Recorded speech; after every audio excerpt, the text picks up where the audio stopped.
यस्या कदापि वसना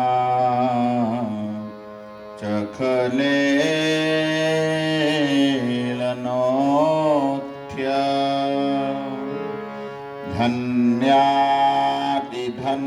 धन्यातिधन्यपवने न कितार्थमानि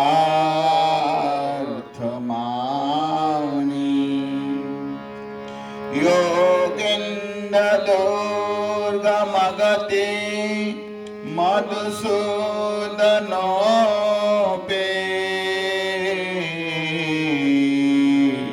तस्या नमोऽस्तु विश्वभानु भुवो दिशेऽपि कृष्णाय वासुदेवाय हरये परमात्मने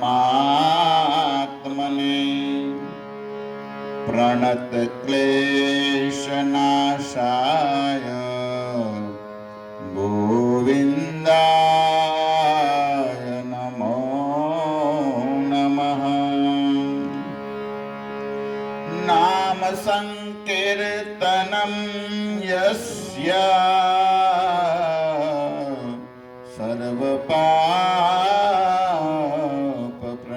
सर्वपापप्रणाशनम् प्रणामो दुःखशमनं तं नमामि हरिपरम्।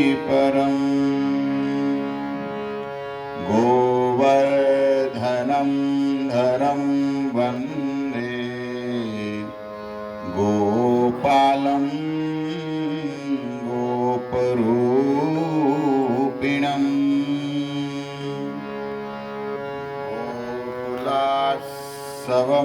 गोकुलास्सवमेशानं गोविन्दं गोपिकाप्रियम् गोविन्दं गोपिकाप्रियम्। हरे कृष्ण कृष्ण कृष्ण हरे हरे हरे राम राम राम हरे हरे।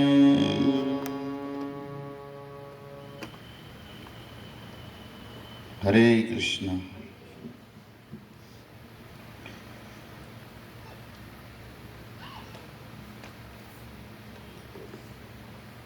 हम सब भगवान के श्री चरणों में बैठकर भगवान ने जो लीला किया हुआ है और भगवान ने जो मुखारविंद से निकली हुई कथा है, इस कथा को हम सब श्रवण कर रहे हैं। क्योंकि हम सब बीमार हैं, परम पूज्य राधा गोविंद गोस्वामी महाराज हमारे गुरु महाराज बताते हैं ये दवा तो हमको लेना ही पड़ेगा। कोई मरीज जाए हॉस्पिटल में और कहे आप मुझे ठीक कर दीजिए, तो बोले कैसे ठीक होना है? भाई ऐसे ठीक होना है, तो मरीज को दवाई तो लेना पड़ेगा ना। डॉक्टर बोलेगे भाई आपको ये दवा लेना है, दवाई लेना है, तो नहीं मैं बाद में लूँगा। कई लोग होते हैं ना, हम कहते कथा सुनने को आइए, भगवान का नाम लीजिए, नहीं हम तो बाद में आएंगे। तो बाद में क्या बचेगा? मरीज जब दवाई नहीं लेगा तो मर जाएगा, बाद में क्या बचेगा वो? जब रोग हुआ है तो दवाई टाइम से ठीक समय से ले लेना चाहिए। इसी तरह हम सबको भव रोग है इस भव रोग की दवा हरि नाम हरि कथा है। इस हरि कथा को हम सबको सुनना चाहिए। पुरुषोत्तम मास में भगवान स्वयं कृष्ण द्वारकाधीश अपने प्रिय भक्तों पांडव को बता रहे हैं अपना इस पवित्र मास में क्या करना चाहिए, क्या नहीं करना चाहिए, कैसे व्रत का अनुष्ठान करना चाहिए, स्वयं भगवान बता रहे हैं। आज द्वादशी है, आज पुरुषोत्तम मास का 12वां दिन है। तो हम 12वें अध्याय जो बृहद नारद पुराण में नारद जी और भगवान नारायण का जो संवाद है, संवाद को हम यहाँ पर पढ़ते हैं। कल हमने कथा सुना था, भगवान कह रहे आप पूर्व जन्म में एक मेधावी नाम की जो ऋषि थे, ये ऋषि की ब्राह्मण कन्या थी और आपने अपना पति प्राप्त करने के लिए तपस्या किया शिव जी की। शिव जी प्रसन्न भी हो गए और शिव जी ने आपकी इच्छा अनुसार वर भी दिया। आपने कहे मुझे पति चाहिए, वीरवान और रूपवान, धर्मवान, शक्तिशाली, ऐसा पति चाहिए। तब शिव जी ने कहे ऐसे आपको पति होगा। तो 5 पति होगा शिव जी ने कहे। तो बोले इस जन्म में नहीं चाहिए मुझे। तो ऐसे शिव जी ने तो कहे अभी तो मैं वरदान दिया है तो फेल नहीं होता है, तो इस जन्म में नहीं, आपका अगला जन्म जो होगा तब आपको 5 पति मिलेंगे। तो अभी तो स्वीकारना ही पड़ेगा। शिव जी प्रसन्न हो गए तो फेल नहीं होता है, अमोघ होता है। सब वर देते हैं, सब देवता भी, कई ऋषि लोग भी वर देते हैं तो अमोघ हो जाता है, क्योंकि इसने तपस्या किया हो, व्रत किया होता है, इस व्रत के अनुसार वो निकलते हैं, तो तब दिया हुआ फेल नहीं होता है। तो फिर नारद जी कहते हैं ये देवादिदेव भगवान शिव जी ने प्रसन्न होकर फल तो दे दिया। समस्त ऋषियों के लिए कार्य दुष्कर है, ऐसे साधनों से कन्या घोर तप करने लगी थी और फिर शिव जी की कृपा से वर मिल गया। तो अभी नारद जी पूछने लगे, फिर भगवान यहाँ शिव जी जब वर देके अंतर्ध्यान हो गए तो फिर इस कन्या ने क्या किया। तो कहते हैं आगे इस अध्याय में बहुत सारी बात सब लिखे हैं और भगवान भी बता रहे हैं। देखो, इस कन्या ने दुर्वासा मुनि ने जो कहे थे इस व्रत का फिर अनुष्ठान तो किया, लेकिन पहले अपराध कर दिया था। तो फिर इस तपस्वी ने पुरुषोत्तम मास की जो निंदा किया था, तो इस निंदा का फल तो भुगतना ही पड़ता है। लेकिन शिव जी की कृपा से वो बच गई स्त्री, कन्या। देखो, स्वयं कहते हैं नारायण, इस पुरुषोत्तम मास का अपमान करने वाले को विपरीत दुष्फल ही प्राप्त होता है और निंदक रौरव नरक भोगते हैं लोग। समस्या, इस महीने का कोई निंदा करते तो रौरव नरक में जाना पड़ता है। 28 प्रकार के जो नरक है, इसमें एक रौरव नाम के नरक है। यहाँ पर एक बड़ा बहुत कई कीड़ा होता है और इस कीड़ा सबका शरीर को खाते हैं, ऐसे यहाँ पर भागवत में वर्णन है। रुरु नाम के जो कीड़ा होते हैं और कीड़ा सबको खाते हैं। तो फिर इसने तपस्या व्रत तो सब किया ही था इस कन्या ने, और आगे फिर नारद जी ने कहते अनुसार वो कहने लगे, एक दिन की बात है, जिस प्रकार मृषक के बिल में घुसकर सर्प आक्रमण करने उसी वशीभूत कर लेता है, वैसे ही उस तपस्वी पर ईश्वर प्रेरित काल ने आक्रमण कर उसके अपने वश में कर लिया। जिस प्रकार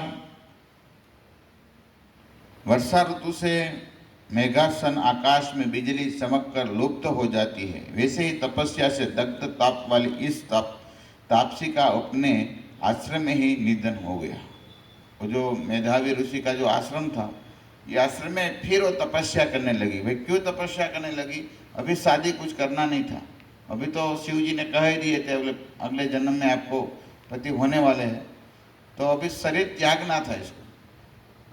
तो जबरदस्ती आत्महत्या करके नहीं त्यागा शरीर, कहे हुए यहाँ पर, और फिर तपस्या में लग गई और कई सालों तक तपस्या किया, फिर इसका शरीर छूट गए। कैसे छूटे? तो कहते हैं जैसे आकाश में बिजली होता है और तुरंत लुप्त हो जाता है, इसी तरह इसका शरीर छूट गया। तब कहते हैं आगे,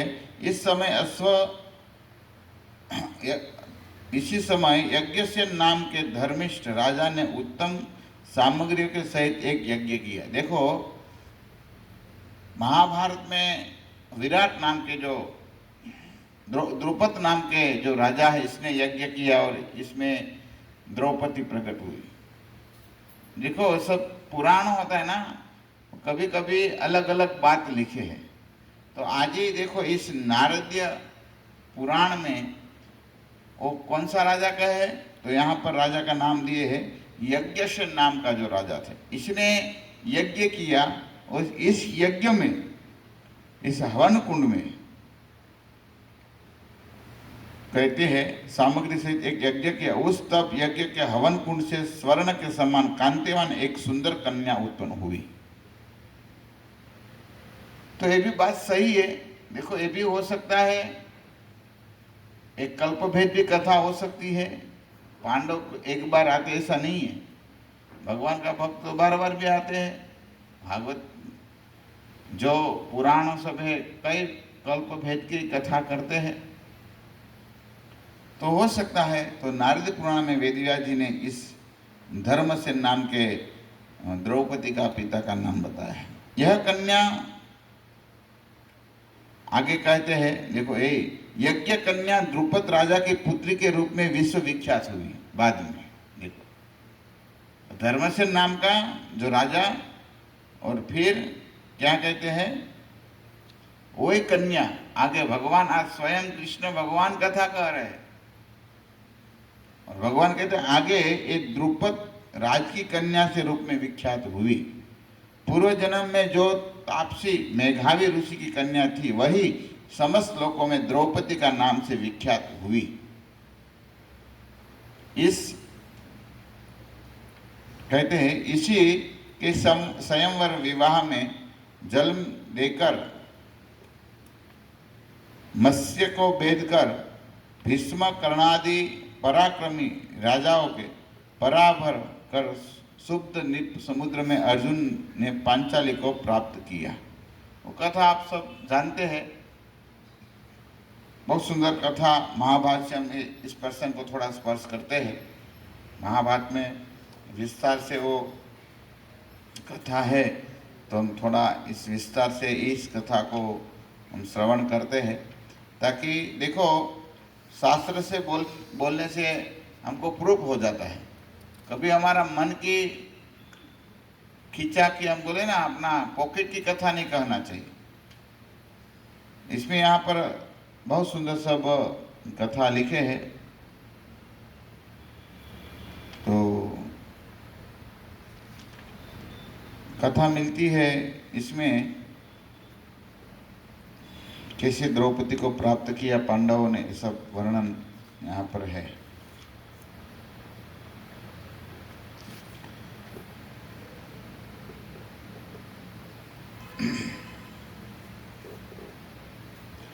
एक दिन की बात है, धृतराष्ट्र ने युधिष्ठिर महाराज को बुलाया और बुलाकर कहे, बेटे आप भी राजकुमार है। क्योंकि भीम सबको नहीं बुलाते थे, क्योंकि भीम को बुला के शायद भीम का डर भी था धृतराष्ट्र को, और कुछ आके उत्पांग बोल देगा, कुछ लगा भी सकते हैं। भीम तो भीम थे, ऐसा थोड़ी ना है चाचा को नहीं मार। अभी कलयुग में कैसा आप नहीं देखे हैं, और भतीजा चाचा को मारते नहीं मारते, मारते हैं ना। अभी कलयुग है, तो डर था भाई कि ये तो कुछ भी कर सकते। तो केवल धर्मराज, क्योंकि ये समझने वाले थे और इसको सब पता थी, ये मेरी बात कभी भी टालेगा नहीं। तो युधिष्ठिर महाराज को बुलाए और कहे, बेटे देखो आप भी राजकुमार है और दुर्योधन इत्यादि भी राजकुमार है, तो मैं चाहता हूं आप यहां से थोड़ा दूर वारणावत नाम का एक जगह है, आप यहां रहने के लिए जाइए। तो कपट पूर्वक सब करना था, तो ऐसा बुलाया, तो ऐसी बात कहे, बस इतनी कहे, फिर दुर्योधन आ गया। और दुर्योधन आ गया तो फिर युधिष्ठिर में यहाँ निकल गए। फिर दोनों बात करते हैं, धृतराष्ट्र और दुर्योधन। वो कहते हैं, देखो आपने जो कार्य किया बहुत अच्छा किया, इसको कैसा भी करके निकालना है, इसको मारना है। तो कहे वे क्या करेंगे, तो यहाँ पर वारणावत में एक सुंदर महल बनाएंगे, और ऐसा महल होगा, ये महल में केवल थोड़ा भी आग लगे तो पूरा महल जल जाएगा। इसको लाक्षागृह नाम के भवन बनवाना है। तो बोले कैसे बनेंगे, तो बोले ऐसे बन जाएगा, इसमें क्या है। दुर्योधन कहते, मेरा एक पुरोचत नाम का एक जो गुप्तचर है, पुरोचत नाम का वो गुप्तचर है, ये सब में इसको पूरा बात बता दिया है, और यहाँ पर बड़ा लाक्षागृह भवन बना देंगे। ठीक है, तो सब तैयारी चालू कर दिया लाक्षागृह बनने के लिए, वारणावत में जाने के लिए। फिर एक दिन जब महल बन गया, तब फिर से बुलाए, धृतराष्ट्र ने धर्मराज को बुलाया, युधिष्ठिर महाराज को, बेटा आ जाइए। आए, कहे देखो वारणावत वाले सब। फिर इसने क्या किया, और दुर्योधन ने वारणावत जो गांव था, इस गांव में सबको कह दिया ये बहुत अच्छा स्थान है, हस्तिनापुर से भी अच्छा स्थान है, और देखो महाराज कितना दयालु है धृतराष्ट्र, और पांडव को इतने सुंदर जगह में महल बना दिया और रहने के लिए कहते हैं। पूरा कपट था, मारना कपट था इसका, लेकिन पूरा ऐसा सब जगह पर वातावरण बना दिया, बस ये स्थान अच्छा है, ये स्थान अच्छा है। सब जगह पर पूछते थे, ऐसे तो ये देखने भी नहीं गए थे, जो पितामह भीष्म द्रोणाचार्य कोई देखने नहीं गए थे वारणावत, लेकिन ऐसे ही सुनने में आता था वारणावत धृतराष्ट्र ने बहुत अच्छा, और दुर्योधन का कहने अनुसार बना दिया है, और ये अच्छी जगह पांडव को दे रहे। तो एक दिन बुलाए, देखो बेटा सब हमारे हस्तिनापुर में भी बात हो रही है, वारणावत नाम की जो जगह है बहुत अच्छी है, और आप यहाँ पर जाइए, अपनी माँ के साथ प्रेम से सब रहिए, और क्योंकि आप भी राजकुमार हैं तो यहाँ पर आप रहिए, तो आपको भी ऐसा नहीं लगेंगे हम महल में नहीं रहते हैं। तो ये बात, पूरी बात समझ गए युधिष्ठिर महाराज, ये पूरा कपट करके कुछ न कुछ हमको मानना चाहते हैं। वो पक्का था, समझ गए। युधिष्ठिर धृतराष्ट्र की साल इसी तरह समझ गए, लिखा हुआ है। और यहाँ तो इतना कहते हैं, देखो इतना सुंदर गवैया है, इतने कई ब्राह्मण है, इतना नगर सुंदर है, सब लोग बात करें, बेटा तू नहीं जाएंगे। अभी अब हमारी भाषा में इसको ब्लैकमेल कर रहे थे युधिष्ठिर महाराज। युधिष्ठिर महाराज, ठीक है पिताजी, आप जैसे आज्ञा देंगे ऐसे हम करेंगे। तो आप फिर और आशीर्वाद मांगते हैं, हमको आशीर्वाद दीजिए, हम यहाँ से सुखपूर्वक रहे, और मैं मेरे भाई और मेरी माता के साथ प्रेम से यहाँ पर हम वारणावत स्थान में रहे, आप हमारे पर कृपा करिए। ऐसे आशीर्वाद मांगे। और फिर जब ये सब बन गया था तब पक्का हो गया, जाना ही था, तो पांडव जब जा रहे थे तब पूरी सभा थी, और सभा में विदुर जी भी थे, और विदुर जी ने म्लेच्छ भाषा में कहे। म्लेच्छ भाषा केवल धृतराष्ट्र से आया, और दुर्योधनों को म्लेच्छ भाषा नहीं जानते थे। म्लेच्छ भाषा मतलब म्लेच्छ देशों की भाषा, अभी का इंग्लिश समझो, तभी भी इंग्लिश चलता था। धर्मराज तो समझते थे, दोनों धर्मराज थे ना, दोनों धर्म का, क्योंकि सामने विदुर जी भी धर्मराज है और ये भी धर्मराज है, तो दोनों का बातचीत हुआ सभा में। क्या हुआ तो कहे, देखो नीतिज्ञ पुरुष होते हैं, विदुर जी ने कहे नीतिज्ञ पुरुष होते हैं वो जैसे एक ऐसा शस्त्र है, बता रहे हैं, एक ऐसा शस्त्र है, वो कैसा है, नहीं लोहे का है, लोहे का नहीं, और अस्त्र का भी नहीं है, और कोई कारणसर कोई भी इसको कुछ करे तो तुरंत वो जल जाएगा, और लोहे का नहीं ऐसा बताए, और ऐसा शस्त्र है वो लोहे का नहीं है और तुरंत वो जल जाएंगे, शत्रु के दावा से वो जल जाएगा, ऐसा बोले। और ऐसा बोले तो तुरंत समझ गए, हाँ ये तो मुझे कुछ कहना चाहते हैं। और ऐसा लोहे का एक घर है, और शत्रु इसको कभी भी जला सकते हैं, तो लोहे का जल थोड़ी ना जलेगा, तो नहीं, तो बोले क्या बोले समझ में, म्लेच्छ भाषा में तुरंत वो समझ गए, हाँ इसका अर्थ ये है, शत्रु ने ऐसा भवन बनाया है वो अग्नि का है, ऐसे समझ गए, ये लोहे का नहीं है। किसका है? युधिष्ठिर महाराज समझ गए, पक्का ये लोहे का घर, मतलब ये तुरंत जल जाएगा, मतलब लाक्षागृह का जला हुआ है, कैसे कोई भी हमको जला सकते, शत्रु ने बनाया हुआ है। और फिर कहते हैं, लेकिन जब वो भवन जलता है, फिर कहे वो जब वो जलते हैं भवन, जंगल में जैसे आग लगती है, तो जो पृथ्वी पर दर में रहने वाले, जो दर क्या बोलते हैं, सुरंग में रहने वाले जो प्राणी होते वो बच जाते हैं। तो ये भी बात समझ गए, हाँ, अर्थात इसमें बचने के लिए कुछ हमको सुरंग बनवाना चाहिए। दूसरा बात समझ गए युधिष्ठिर महाराज। और फिर कहे तीसरा बात, देखो विद्वान के पुरुष होते हैं, कोई भी जगह होता है, इस जगह को देखकर पता चल जाता है इसको, कोई भी बात को देखकर इसको पता चल जाता है, वो एक जगह पर नहीं ठहरता। जो विद्वान होते हैं, चलता कहते ना, साधु चलता भला पानी बहता भला, तो समझ गया, हाँ मतलब हमको दिन में जागृत रहना है, हाँ रात में भी जागृत रहना है। इसलिए रात में वो क्या करते हैं पांडव लोग, रात में वो पूरी रात में जो लाक्षागृह थे, लाक्षागृह के बाहर चलते थे, क्योंकि रात में वो जो सुचन नाम का जो वो था ना, क्या, हाँ पुरोषित नामना जो दुर्योधन का जो गुप्तचर था, वो मेन दरवाजे पर सोता था। वो तो पक्का था, मैं मर जाऊंगा, पांडव को मार के मरूंगा, वो नक्की किया था इसने, दुर्योधन के सामने को वचन दिया था, मैं इसको जला कर रहूंगा। तो इसलिए वो जागरण रहते थे, रात में घूमते थे।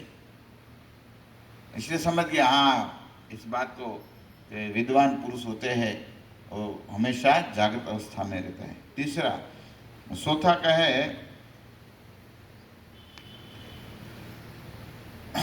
आप ऐसे सुरंग बनाकर यहाँ से आप बच सकते हैं, निकल जाइए, और शत्रु से आपका शत्रु कुछ नहीं बिगाड़ पाएंगे।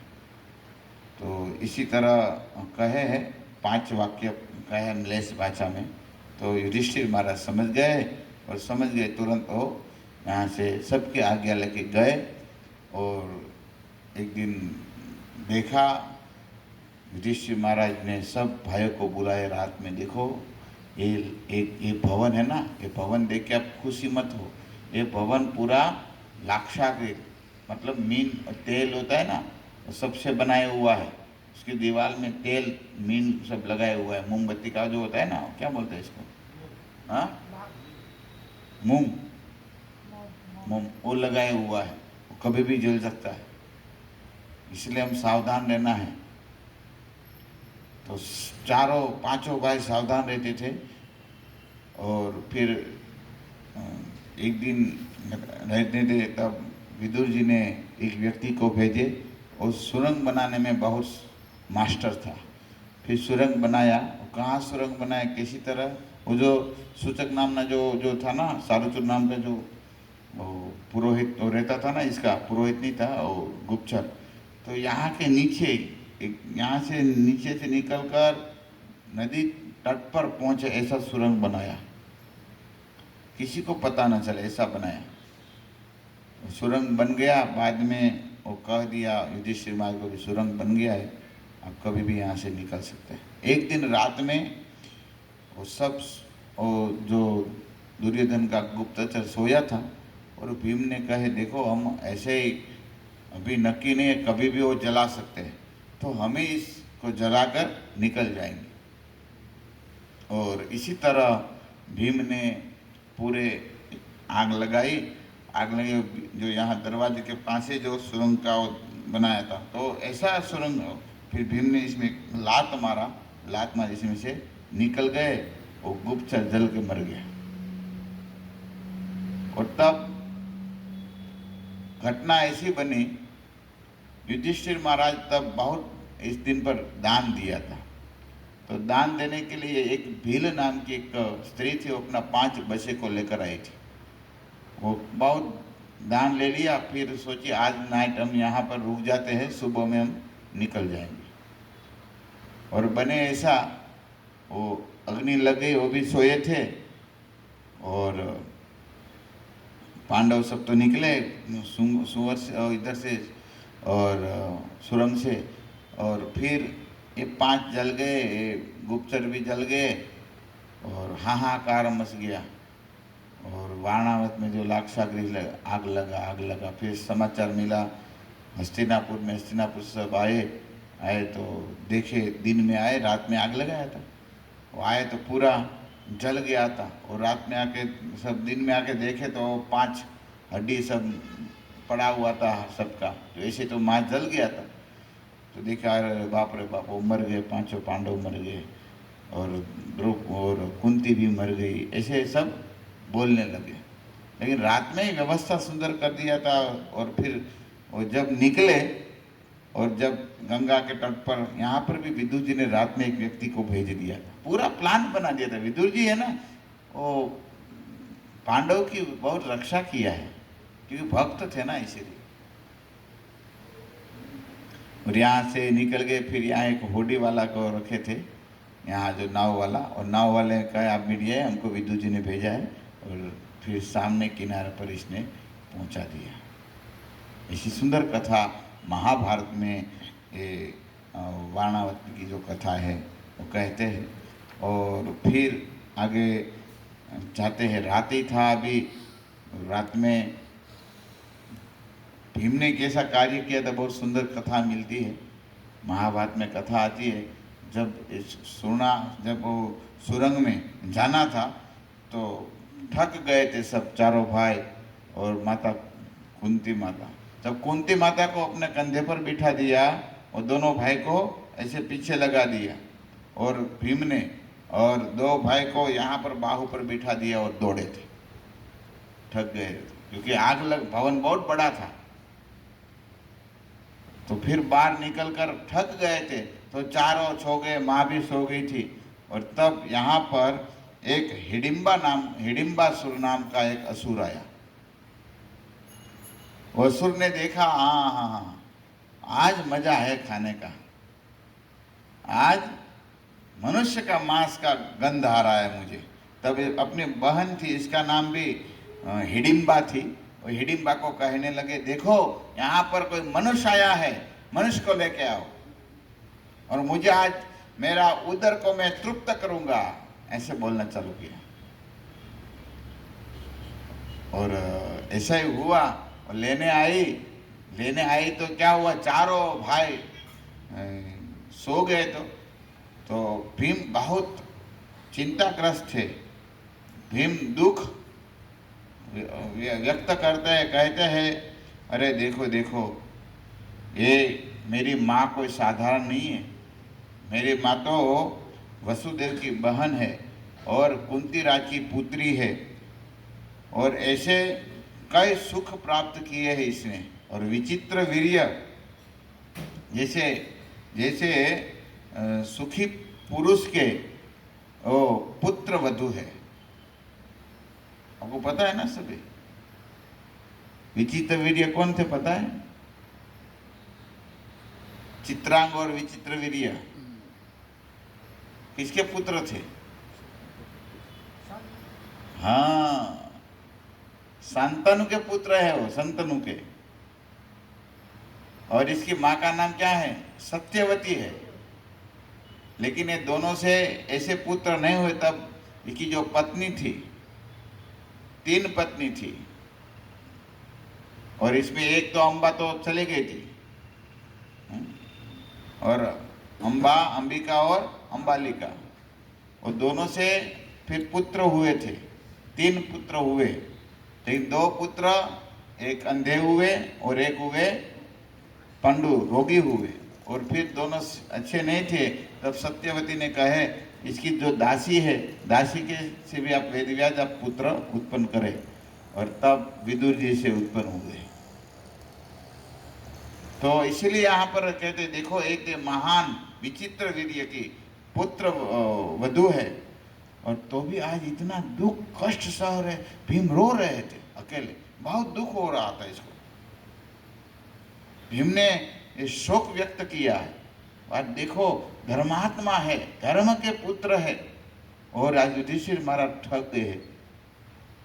इतने शक्तिशाली धनुष के जानने वाले आज अर्जुन थक गए, रो रहे थे। और तब ऐसे शोक कर रहे थे। तब वो हिडिंबा नाम की जो असुरी थी वो आई।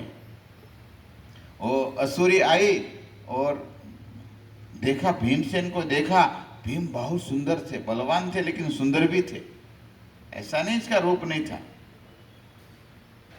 बुद्धि में भी बहुत सुंदर थे भीमसेन। अभी भी हम तो एक ही बात पर भीमसेन की बात लगते हैं, जब मोटा होता है और खाते हैं तब बोलते आप भीम है। लेकिन भीम के जैसा गुण भी होना चाहिए। हमारे गुरु महाराज कहते हैं, देखो भीम जितना खाते हैं तो कार्य